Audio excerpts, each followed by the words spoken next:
Hola, ¿qué tal? Yo soy Mariel Damián, egresada de la Escuela Nacional de Ciencias Biológicas.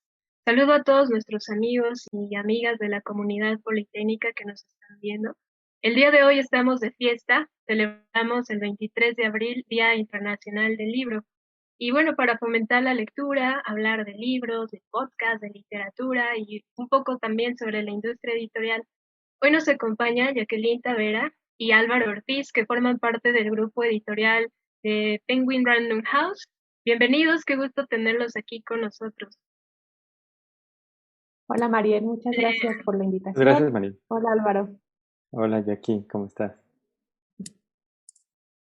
Déjenme platicarles que Jacqueline Tavera actualmente se desempeña como brand manager literaria en Penguin Random House, en donde se dedica a crear acciones de promoción para libros. Y bueno, pues dentro de estas actividades creó y produce el podcast de La Langosta Literaria, del cual nos va a platicar en un ratito más, y que fue considerado uno de los mejores podcasts del 2019 por Apple Podcasts y nominado a Mejor Podcast del 2020 por iVoox. Muchísimas felicidades por eso.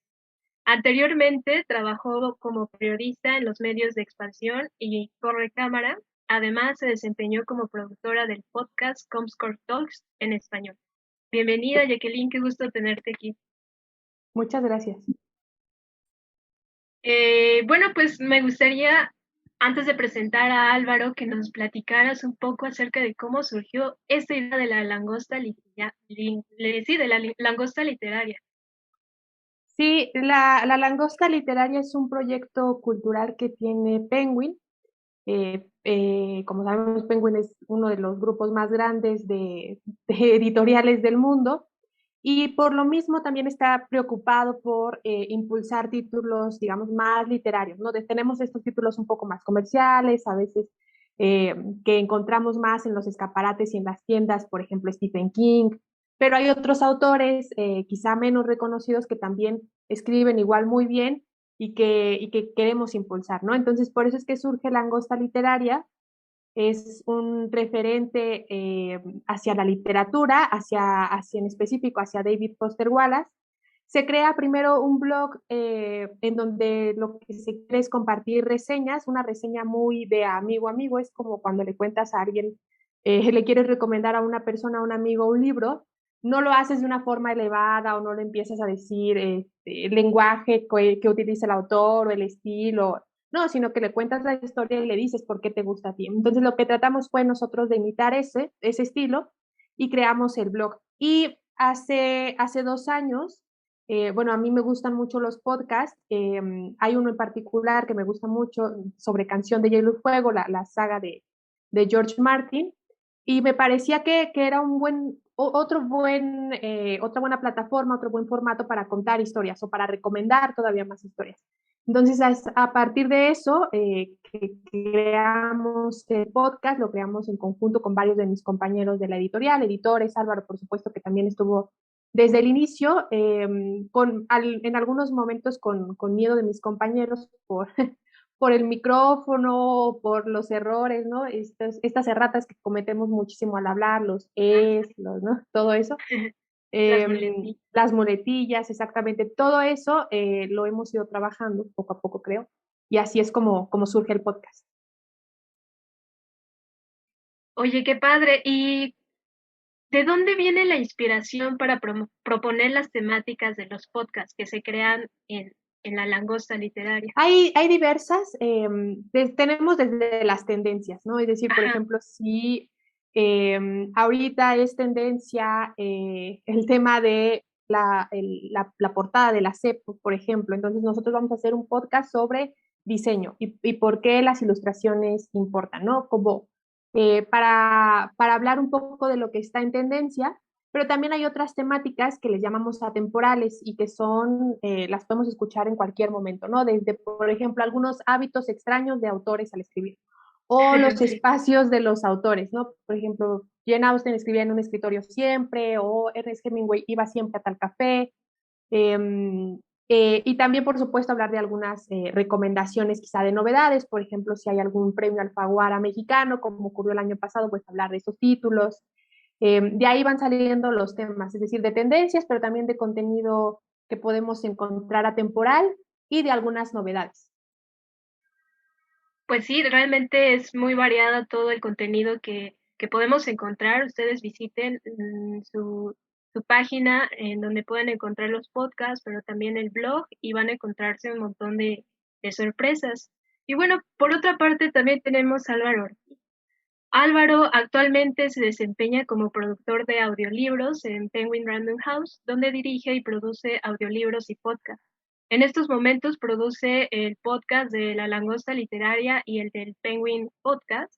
Dirigió el audiolibro El Chapo Guzmán, El Juicio del Siglo, ganador del premio a la mejor narración de no ficción en español en los premios SOAS, y también produjo el audiolibro El Laberinto del Fauno, que ganó a mejor audiolibro en español en los premios Audi.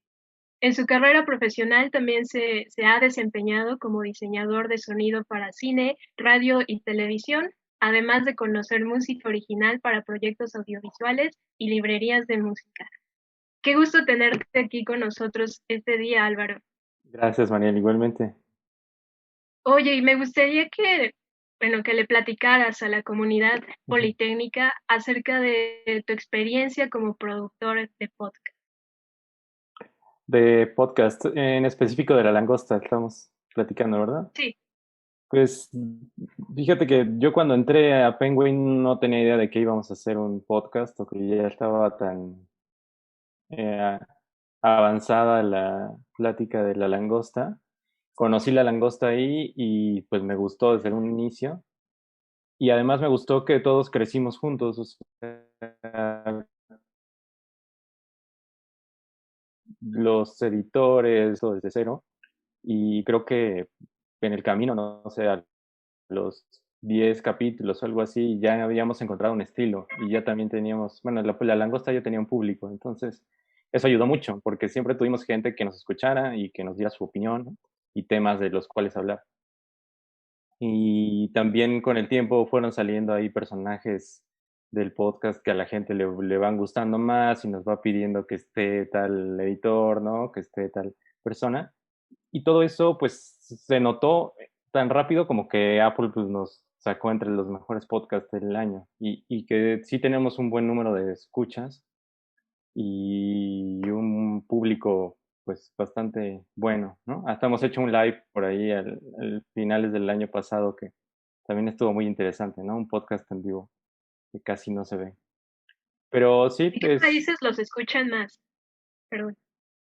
pues México es el que más se escucha, pero después ahí que viene de aquí, como Chile, Colombia. Sí, viene Colombia, Argentina, Ajá. Chile, también tenemos por ahí algunos de España y tenemos como 13 personas, o al menos eso nos pone el mapa de Reino Unido, que están por ahí perdidos escuchándonos.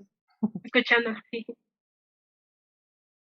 Oye, Álvaro, y bueno, pues ¿cuáles han sido los retos pues más difíciles a los que te has enfrentado como productor? Porque eres productor de podcast, pero también de audiolibros. Entonces, ¿cuáles son las diferencias pues más significativas o las cosas más difíciles que te has encontrado al trabajar con estos dos formatos? Pues son mundos muy diferentes a la hora de Ajá, producir y de dirigirlos, ¿no? Porque el libro, pues, es leer un texto que ya existe, ¿no? Leerlo tal cual, solo el chiste ahí es interpretar y llevar las emociones del papel a la voz de la manera correcta y de la manera que el autor lo hubiera querido. Entonces, ahí mucho depende del casting que tú hagas y de la dirección que les des mientras grabes. Y todo es muy delicado porque como es pura voz y silencio, tienes que cuidar un chorro de ruidos y tienes que cuidar todas las cosas externas que hay que limpiar. Entonces es muy clínico, si podemos decirlo así, la producción del audiolibro y el podcast es mucho más casual. La preparación es diferente porque sí tienes que tener mucho conocimiento del tema al que vas a hablar, pero después todo lo hacemos muy espontáneo. Entonces dejamos que fluyan los temas y pues la edición acá es muy diferente, hay que quitar muletillas, hay que quitar cosas que tal vez se repitieron, ¿no? Y que no nos pasemos de tiempos, porque de repente hay pláticas que se nos pueden ir a 2 horas y las tratamos de bajar a 1 y media máximo para que pues sea atractivo, porque hay personas que ven en el timer que dura 2 horas un capítulo y dicen, no, no sé si estoy dispuesto, ¿no? Tratamos nosotros de que ande ahí por ahí de aproximadamente en 1 hora. Entonces sí son dos mundos muy diferentes. Y también creo que el momento en que los escuchas, porque es una escucha más casual la del podcast y más como plática, escuchar una plática de amigos, y el audiolibro sí es una cosa como que más personal, ¿no? Creo yo. Sí, una lectura en voz alta Ujú. que vas acompañando, ¿no? Sí. Y bueno, pues de acuerdo con su experiencia, con estos formatos que utilizan para difundir la literatura, tanto el blog como el podcast, ¿ustedes han logrado alguna preferencia por parte de los lectores hacia uno o hacia otro, o ha sido indistinto? Ambas han funcionado de la misma manera. Me parece que han sido indistintos y tienen dos públicos quizá en algunos casos que sí convergen, pero en otros que son completamente diferentes. Por ejemplo, en el caso del blog, pues requiere que los artículos que publicamos ahí no son tan extensos, tienen una lectura promedio de 3 minutos, 5 minutos máximo, entonces son textos sencillos. Y lo que hemos encontrado es que la gente se queda a leer algún texto y luego todavía pasa a otro y lee. Y mientras en la parte del podcast, por ejemplo, a nosotros nos preocupaba al inicio la extensión, porque nosotros veíamos quizá normal 1 hora, pero había otros compañeros que pensaban, híjole, esto es demasiado para un podcast, ¿no? ¿Quién va a querer escuchar gente hablar sobre libros durante 1 hora? Y lo que encontramos es que, al contrario, querían que duraran más y quieren que se saque con más anticipación y con mayor frecuencia. Entonces, lo que nosotros vemos es dos públicos distintos o dos públicos a los que llegamos de distinta manera con recomendaciones de libros, personas que están buscando algo que leer y que quieren en específico y rápido de qué va la obra, y otras personas que quieren un poco más de información y quieren un poco más de juego, y ahí se lo encontramos más en el podcast. Entonces yo pensaría en dos públicos distintos que en ocasiones sí convergen. Gracias, Jacqueline. ¿Y tú, Álvaro, qué opinas? Fíjate, yo también quisiera decirte del cruce entre los de podcast y audiolibro, porque Ajá. también creo que es un paso natural. Siento que el podcast es el intermedio. Si te Ujú. gusta el podcast, creo que tienes que darle la oportunidad al audiolibro, ¿no? Ahorita que mucha gente está entrando al podcast, tal vez nunca ha escuchado un audiolibro. Es algo que también está creciendo y crece mucho cada año la gente que escucha audiolibros. Y es una experiencia diferente, pero que te ayuda mucho. Yo a mi hermano pues lo metí en esto y ya se lo sacaba casi que uno por semana y me dice, recomiéndame otra, y recomiéndame otra. Y él empezó con podcast también, me empezó a decir de podcast y como que de ahí se animó a entrarle ya bien a los audiolibros. Entonces sí hacen una conexión entre cada medio.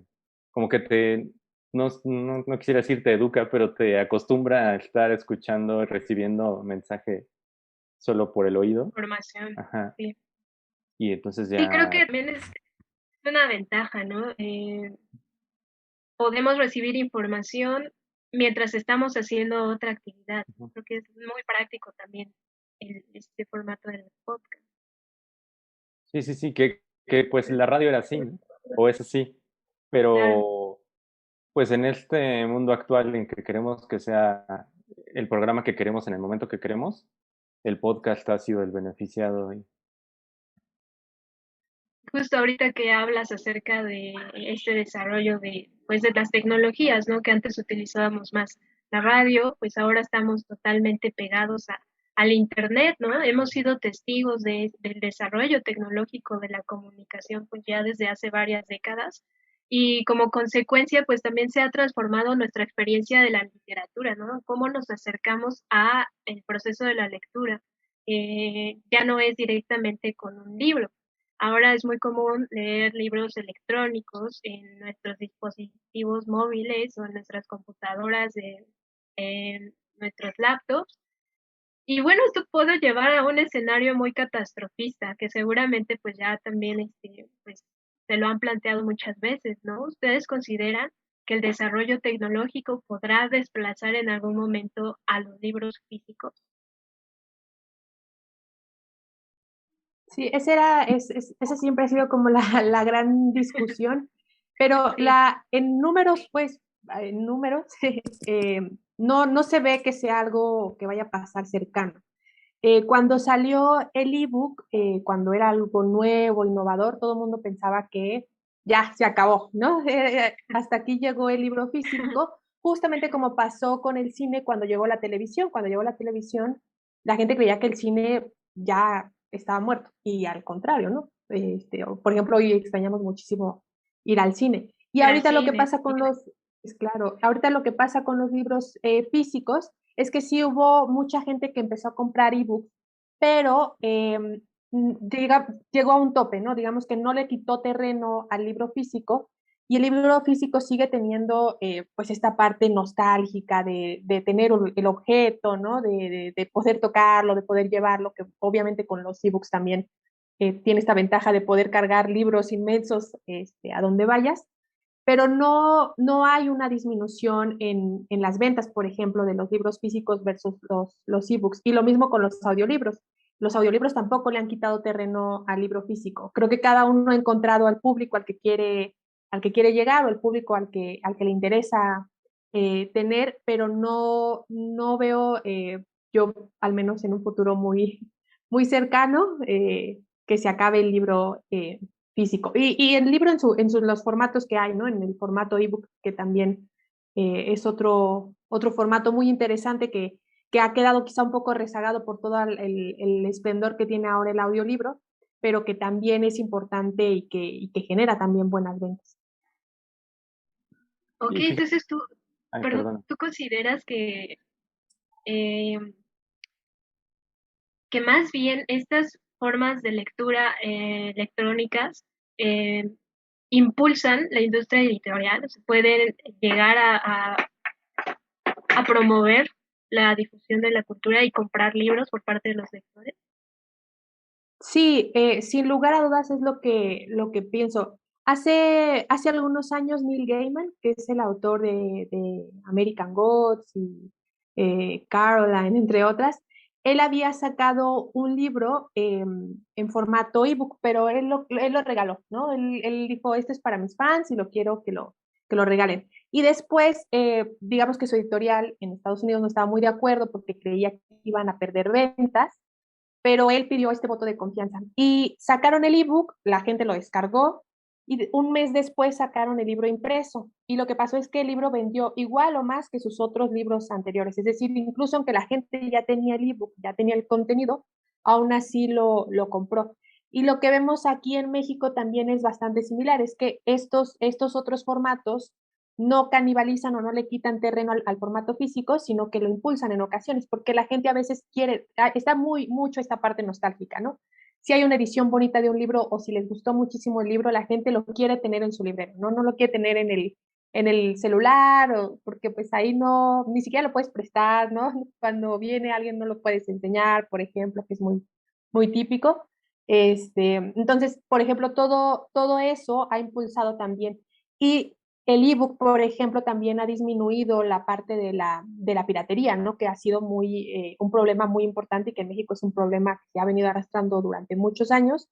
Y es que pues la gente a veces se comparte el PDF y demás, pero si la gente encuentra de forma fácil y sencilla con un clic el libro, eso disminuye también las probabilidades de que lo descarguen pirata, por ejemplo. Muchas gracias, Jacqueline. Y disculpa, Álvaro, ahora sí, cuéntanos, ¿tú qué opinas? No, te iba a decir que también la gente que lee en ebook, en un estudio del año pasado salió que lee más que la que lee en físico. O sea, son personas que leen hasta 20 libros al mes, digo, al mes al año.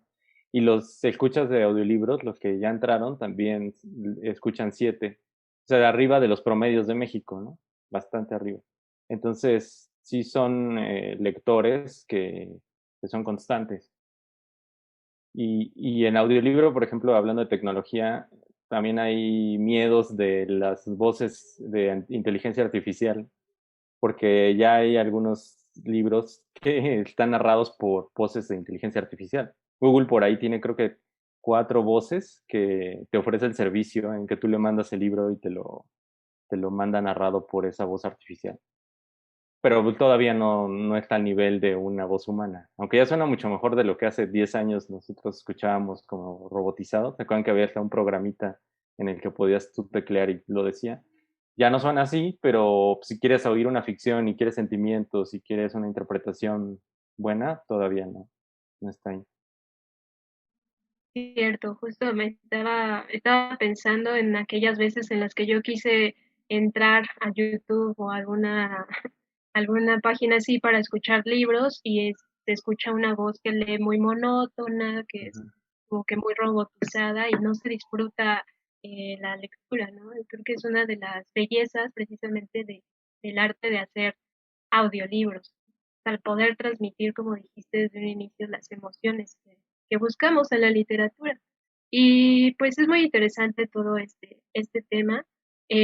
Justamente tampoco había pensado en esta parte que comentas de que ahora se lee más porque se lee en línea.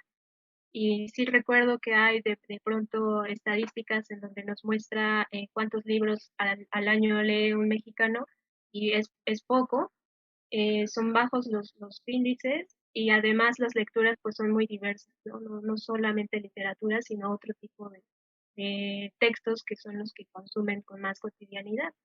Y bueno, pues me gustaría preguntarles también, eh, pues muchos jóvenes estudiantes del Instituto Politécnico Nacional pues tienen proyectos que empezaron a desarrollar pues para divulgar ciencia o para compartir sus intereses y conocimientos sobre diversos temas.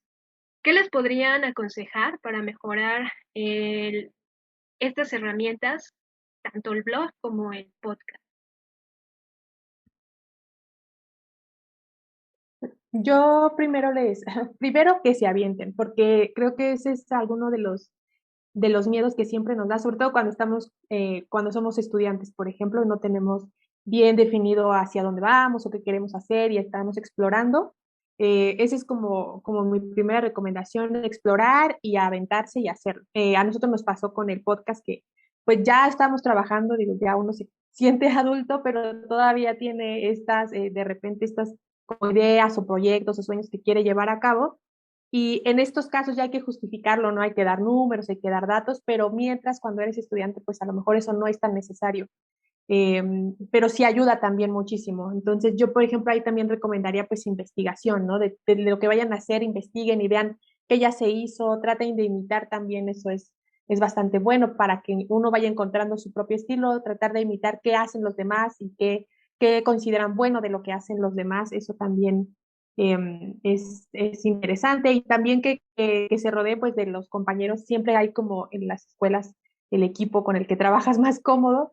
Entonces, por ejemplo, para desarrollar esos proyectos, pues también hacerlo con quienes crean que les pueden aportar muchísimo al desarrollo de los mismos. Y también en el aspecto técnico de las cosas, creo que pues ya todos en el celular podemos hacer prácticamente todo el podcast, entonces ya no está tan limitado, ¿no? Si te juntas con las personas que estás listo, te metes a un cuarto silencioso y graban su podcast, después igual lo pueden editar en la computadora y no necesitas tanto equipo como antes, ¿no? No necesitas tener un estudio, ¿no? Igual y en el Politécnico les pueden prestar buenas cosas también, pero creo que eso ya no es un límite de el no tengo el equipo correcto, o no tengo el acceso, porque también hay plataformas gratuitas para subir tus podcasts, para mandarlo pues, a Spotify o a todos los lugares que quieras. Entonces sí, todo es las ganas y la pasión que tengas por un tema.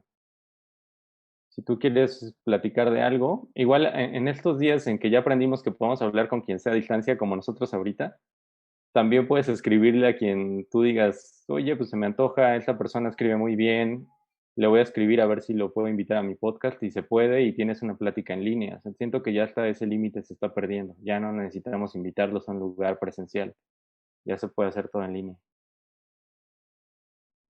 Sí, definitivamente es una de las grandes ventajas que nos presenta esta época. Y si ustedes pudieran decir algunos pasos, así como de manera muy rápida, ¿cómo se hace un podcast? ¿Qué le dirían a los jóvenes? El primer paso es la temática. Una vez que encontramos la temática, por ejemplo, mencionaba esta idea de hábitos raros de escritores, ¿no? Entonces se me ocurre que esa puede ser la temática. Hago una especie de listado, bueno, el productor o la persona encargada del podcast hace una especie de listado de qué subtemas puedes desarrollar ahí. No sé, introducción, algunos ejemplos, casos graciosos, etcétera. Y después lo que nosotros hacemos es buscar a quiénes son las personas que pueden hablar del tema. Si tu podcast es más, o sea, si en tu podcast pues, no tienes como a lo mejor tantas personas o tantos invitados, siempre puedes tú investigar, ¿no? Entonces, pues en este caso sería investigar todo lo más posible que puedas del tema para empaparte del mismo. El siguiente paso que nosotros llevamos a cabo es una pequeña reunión de 20, 30 minutos para bajar ideas, así lo último. ¿Cuáles van a ser estos ejemplos? ¿Quién va a conducir? ¿Cuánto esperamos que dure también? Etcétera. Y todo eso lo vamos anotando para hacer una escaleta. Esto ya es como más formal. Si tienen un podcast, pues a lo mejor no es tan necesario que tengan una escaleta, pero sí sus notas siempre ayudan a tener un orden, una mejor guía. Ya después de estas reuniones, cuando ya grabamos y ya en la grabación, pues ya es donde entra Álvaro, entra a la cabina y entra la magia de la edición. Y bueno, yo una vez que realizan el podcast, ¿de qué manera ha sido para ustedes útiles las redes sociales? ¿Cuál ha funcionado de mejor manera y por qué creen que se hace? Pues la realidad es que nos han funcionado muchísimo todas las redes sociales, en específico más Facebook, pero también en algunos casos, por ejemplo, en Twitter nos han llegado a comentar que quieren saber de tal tema o que les interesa un podcast sobre cierto tema o que les interesaría tener a cierto editor o cierto autor. Digamos que en Facebook nos ha servido a nosotros más para visitas, pero en Twitter más para conversación. Y sí, sin lugar a dudas, se han convertido en plataformas indispensables para promoverlas. Justo lo que mencionaba Álvaro hace un momento de que ahora todos tenemos este acceso, o la mayoría tiene acceso a poder hacer un podcast a través de incluso un celular. También está la posibilidad de compartirlo y de darle toda la difusión posible a través incluso también del celular, ¿no? Lo puedes compartir desde con la gente de Spotify para que le hagan la promoción posible o con Apple, hasta con tus amigos, tus familiares y demás, y en las redes sociales también de las temáticas que tengas, ¿no? Por ejemplo, si tienen de libros, pues nos pueden mandar sus podcasts y nosotros también los recomendamos en Langosta Literaria. Y así de lo que siempre hay como espacios y ahora, por ejemplo, los grupos en Facebook también, ahí pueden compartir. Si tienen algo de ciencia, siempre hay grupos de ciencia también. Eso también es importante.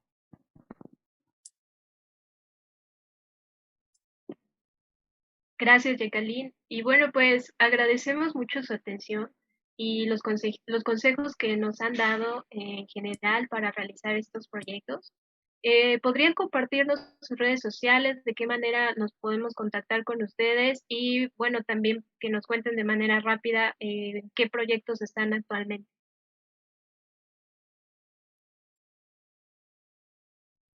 Aquí. Sí, las redes sociales son Langosta Literaria.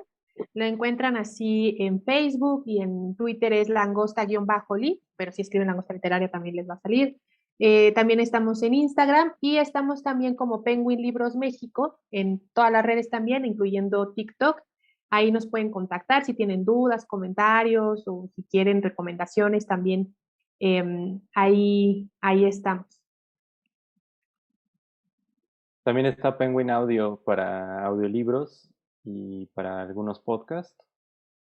Y ahí también pues se enteran de todas las novedades que tenemos de audiolibros, promociones, ¿no? Y todas las todos los temas que están siendo relevantes. ¿Y qué más?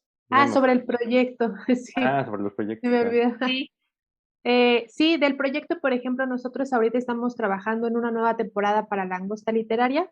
Vamos a tener varias temáticas interesantes. Dentro de lo que se viene está una discusión sobre la cultura de la cancelación, que ha causado bastante polémica, separar al autor de la obra. También vamos a tener un especial sobre democracia y si hay otras otros sistemas políticos posibles, que suena un poco pesado, pero no va a estar divertido, y otros sobre libros que deberían de ser videojuegos. Ese también son algunos de los títulos que Qué vamos a padre. tener en los próximos. Y yo acabo de grabar, o sea, corté antes de esto, pero estaba grabando el de la literatura del cine. O sea, uno sobre cine y literatura también. Ese va a salir pues pronto porque ese es para los Óscares. Y bueno, ahora que mencionan varios títulos y ideas, ¿qué les recomendarían a la comunidad politécnica que puedan leer, puedan escuchar?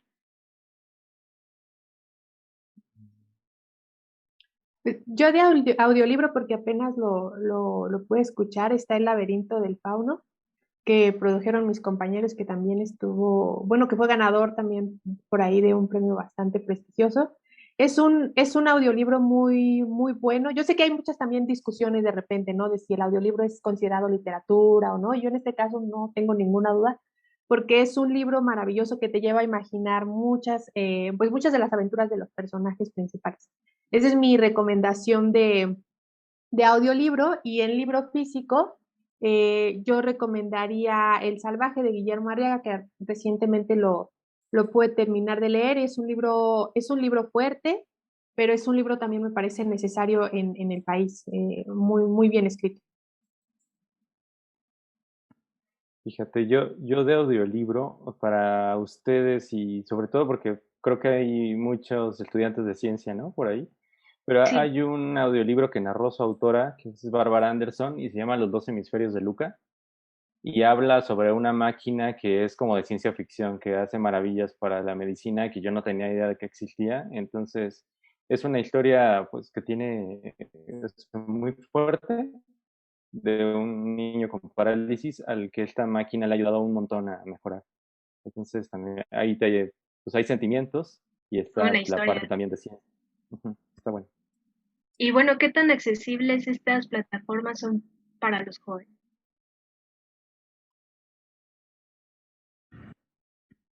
Pues mucho, o sea, por ejemplo, para escuchar podcasts, para escuchar audiolibros, la realidad es que es muy fácil. Basta con un par de clics y puedes descargar y escuchar el podcast, por ejemplo, o también el audiolibro, comprarlo y escucharlo es muy sencillo. Y aparte es muy práctico porque normalmente, o al menos así me pasa a mí, pues no me aviento de una sentada un audiolibro y a veces tampoco el podcast, ¿no? Porque está uno haciendo otras cosas mientras lo está escuchando normalmente. Entonces, pues se pone pausa y luego sigues y otra vez estás inmerso en eso. Y eso también era algo importante porque el año pasado Spotify sacaba un estudio se llama Cultura Next, que está muy bueno. Es un estudio sobre los hábitos de consumo de quienes escuchan Spotify en el país, que son millones de personas.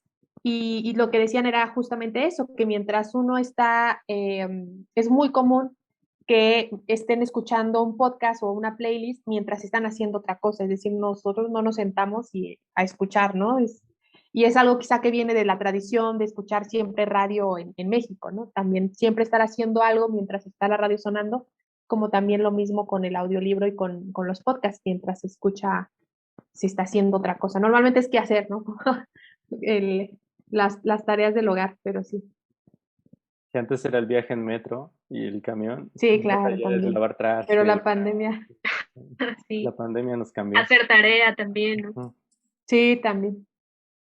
sí, sí. ¿Y cuáles consideran ustedes que sea el futuro justamente de todo esto, ¿no? Ya hablamos de que el desarrollo de la tecnología pues ha influido totalmente en eso.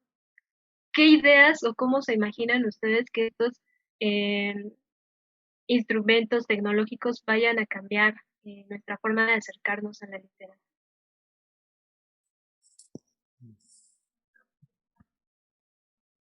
Yo no creo yo creo que nos van acercando más, y lo que también pienso es que se va especializando más, en el sentido, por ejemplo, de decir, a mí me gusta la ciencia ficción, pero a lo mejor a mí me gusta la ciencia ficción escrita por mujeres. Entonces yo me voy a ir acercando a los podcasts o los audiolibros que hablen de eso, y a lo mejor es muy específico a muy poca gente le gusta, pero entonces va encontrando su público, va encontrando el nicho al que va dirigido. Eso es lo que yo creo que va a pasar. Eh, Ha incrementado muchísimo la producción de podcasts. Creo que había, por ejemplo, en enero de este año, 43 millones de podcasts se hicieron nada más en este mes a nivel global. Y eso nos habla muchísimo también de la producción y del interés que hay de contar historias, ¿no? Sean las que sean no necesariamente literarias, o también de no ficción. Eh, entonces, yo creo que va a incrementar más todavía esta producción, pero también el consumo de los mismos. Y creo que cada vez vamos a escuchar más historias originales en audiolibro, por ejemplo, porque normalmente a veces lo que pasa es que primero sale el libro en físico y luego ya se adapta a audiolibro. Yo creo que va a ir cambiando y cada vez van a haber más contenidos originales para audiolibro, también contenidos originales para ebook, pensados exclusivamente para esos formatos y no necesariamente como adaptaciones. Sí, eso es lo que yo Sí, estaba tienes por razón. decir, porque sí, creo que es el paso que le falta dar al audiolibro o a ese mundo, que ya hay algunas plataformas como Audible trabajan en cosas específicas para el formato, ¿no? Y que el formato pueda aprovechar todo lo que te da el audio, que puedes agregar música, puedes agregar efectos, puedes ambientar, ¿no? Ahora ya hay también como un audio inmersivo 360 en el que te puedes meter en las historias y que eso apenas se está aprovechando en el audiolibro.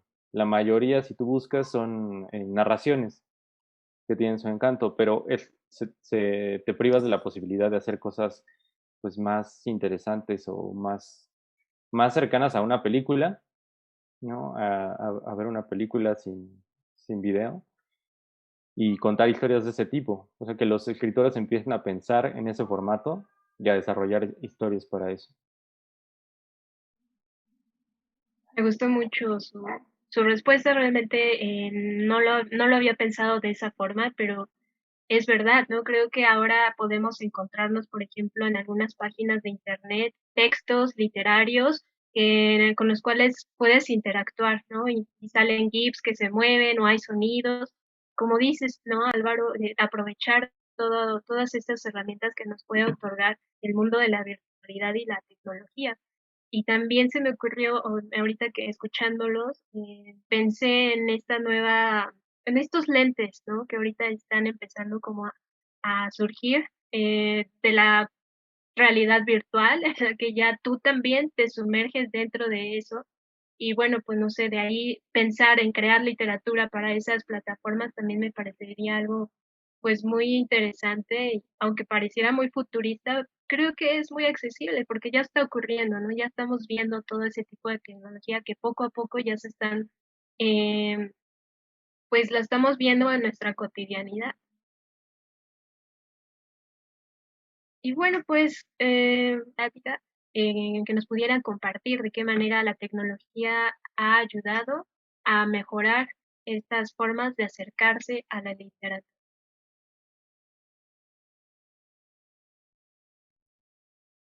De entrada, yo creo que no, el ejemplo quizá más obvio, pero el que me parece que mejor pone cómo nos ha ayudado a acercarnos a la literatura es ahorita en la pandemia, ¿no? Uno no tiene que arriesgar su vida y salir para adquirir un libro, sino que basta con hablar a a la librería o con comprarlo en línea para poder tener cualquier libro, ¿no? Y ahora también, por ejemplo, algo que a mí me pasa con yo soy un poco más eh, tradicional y prefiero el libro físico, pero también me ha tocado, por ejemplo, que no encuentro ciertos libros, ¿no? Que no están porque ya son ediciones muy viejitas o porque nunca se trajeron a México y lo encuentras en ebook y entonces ya lo puedes comprar y lo puedes leer. Eso también me ha ayudado muchísimo y ya en mis labores, ya en el trabajo, la realidad es que también me ha ayudado mucho a llegar hacia los lectores que nosotros tratamos de encontrar, ¿no? Tratar de que el lector no tenga que batallar y que sepa que ahí está una historia esperándolo, dársela, ¿no? Mostrársela. Eso también nos ha ayudado mucho en específico con las redes sociales y con el podcast y el blog. Sí, y la tecnología yo creo que, o sea, nos llevó aquí a aprender a escuchar y a consumir las cosas en un formato así de lo que usted quiera, ¿no? Netflix, Spotify y todo. Y eso nos, pues, ha desarrollado el podcast, está desarrollando el audiolibro y nos está llevando a un camino de que no hay pretextos y puedes escuchar lo que quieras escuchar o ver lo que quieras ver en el momento que tú quieras. Entonces, ahora sí, si no encuentras el libro físico, pues lo puedes descargar en Kindle. Y si no, tal vez está el audiolibro, porque si tienes ocupadas las manos, pues lo echas con audífonos y mientras estás haciendo otra cosa. O sea, ya no hay pretextos, hay muchas formas de escuchar o leer y de conocer todas estas historias. O sea, el que tiene ganas de leer o de escuchar algo, lo hace.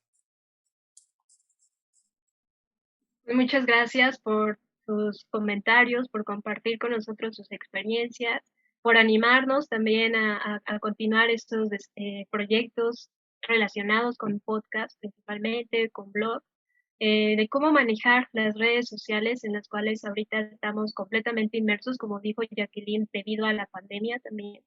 Y yo espero y tengo la esperanza viva de que la literatura no va a morir y sino se va a ir transformando a través de los años y a través del desarrollo de la tecnología. Espero que nos encontremos nuevamente para seguir platicando de todas estas sorpresas que nos vaya a dar el futuro. Y bueno, pues a todos los demás que nos están viendo, pues les agradezco mucho su atención. Pueden seguir las actividades de NIPN Cultura a través de sus redes sociales, Facebook, Instagram, Twitter y pues el canal de YouTube, en donde van a encontrarse un montón de videos súper interesantes acerca de la cultura, la literatura y la tecnología, la música también. Pues muchas Muchísimas gracias, gracias. María. Un Ya saludo a nos todos.